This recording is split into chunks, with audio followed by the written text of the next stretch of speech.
Hello friends, నేను మీ సుధీర్. మీరు చూస్తున్నారు సుధీర్ కార్ ట్రావెల్స్. నేనైతే మీ ముందుకి ఒక అద్భుతమైన దేవాలయం ఎక్స్ప్లోర్ చేయడానికి ఈ వీడియో చేశా ఫ్రెండ్స్. ఈ దేవాలయం అడ్రస్ ఎక్కడో కాదు ఫ్రెండ్స్, మన రాజమండ్రి. అదేనండి, మన రాజమహేంద్రవరం గోదావరి నది సమీపంలో ఎంతో అద్భుతంగా అపురూపమైన శిల్పకళతో ఈ దేవాలయాన్ని ప్రతిష్టాపన చేశారండోయ్. ఈ అద్భుతమైన దేవాలయం ఎక్కడో లేదండి, మన గోదావరి సమీపంలో రాజమహేంద్రవరంలోనే ఉంది.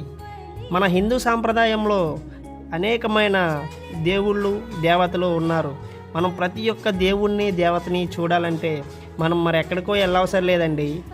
మనకి కళ్ళకు కట్టినట్లు పరమేశ్వరి యొక్క జ్యోతిర్లింగాలు, పరమేశ్వరి యొక్క రూపాలు, అలాగే దుర్గమ్మ తల్లి యొక్క రూపాలు, ప్రతిదీ కూడా ఇక్కడ ఎక్స్ప్లోర్ చేయడం జరుగుతుంది ఫ్రెండ్స్. ఒక్కసారి ఈ టెంపుల్లో విజిట్ చేసిన తర్వాత మనకి మరలా రావాలని అనిపిస్తుంది. కాబట్టి మీరు ఇట్లాంటి అద్భుతమైన దేవాలయం చూడాలనుకుంటే నేరుగా రాజమండ్రి ఇస్కాన్ టెంపుల్ పక్కనే ఈ పరమేశ్వరుని టెంపుల్ ఉంటుంది.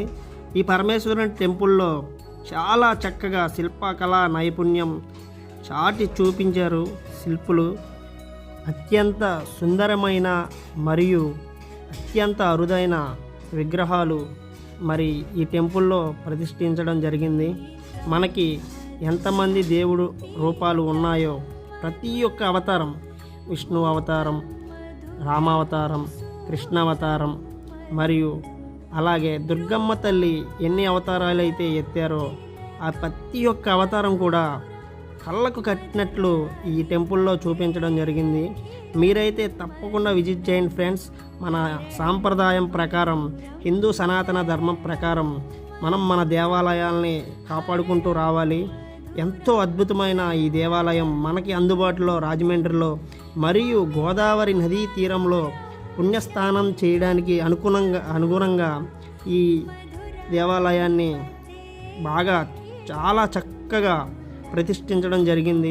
అమ్మవారి యొక్క రూపాలు ఎన్నైతే ఉన్నాయో మనకి అమ్మవారి ప్రతి ఒక్క రూపాన్ని కూడా మనకి చాలా అద్భుతంగా చెక్కడం జరిగింది ఫ్రెండ్స్. నేనైతే మొదటిసారి ఈ దేవాలయానికి వచ్చాను. చాలా చాలా అద్భుతంగా ఉంది ఫ్రెండ్స్. మీరు కూడా తప్పకుండా విజిట్ చేస్తారని నేను కోరుకుంటున్నాను. మనకి అమ్మవారి రూపాలు ఎన్నైతే ఉన్నాయో ప్రతిదీ కూడా కళ్ళకు కట్టినట్టు సరస్వతీదేవి అవతారం కానీ, రాజరాజేశ్వరి దేవి అవతారం కానీ, మరియు మహిషాసుర మర్దిని అవతారం కానీ, కనకదుర్గమ్మ అవతారం కానీ